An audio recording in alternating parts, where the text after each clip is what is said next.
ni imiyo duol, to kosemigi duol to duol gi no iketo tiyo mondo chenro duto te madhi mbele obed ni ipango gi weche gi eigi. They need to have a voice.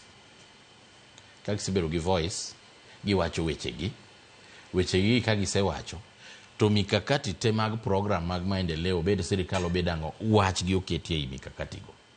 Mane tie gino e yo machiek. Koro kogik sama koro wa celebrate odiochieng' kaka manyoro, to waparo ne jopiny nikech en odiochieng' ma UN ema oketo aside, Umoja wa Mataifa, piny mngima. Waparo ne jopiny ni jomong'ol nitie, tatua mane musegoyo, to duol ma wawacho ni umigi ni ere gimomiyo pok omigi, to bende inyal migi. Mano yo machiek e gima ne timore nyoro e tie thim miwinjono. Telo mawawuoye ni ok en telo ni president kata ng'o. Telo en at any level miyude. Sani kata kaka wan kani, itelonwa ka, iluongowa ka, wawach mano telo. Ng'ama ng'ol nyalo bedo e telono.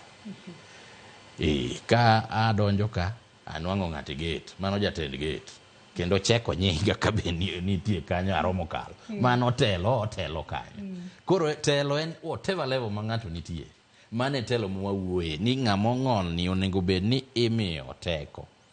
Kobere lendo, ko express interest nodwaro tij lendo, kokalo gotesego beyo, imiye tij lendo. Kobere goro, imiye tijno. Kobere e siasa, iyiere maonge upingamizi kiwacho ni un jomong'ol gi onego bed mana nominated. To kawang'iye pacho kae bende jomong'ol osebed ka imiyo duol makamano ahinya to kata kopogore kod odiochieng' ma koro ihingo rito ratiro kata rango ratiro mar joma ong'ol, bende osebed ka imiyo jomong'ol duol madwarore ahinya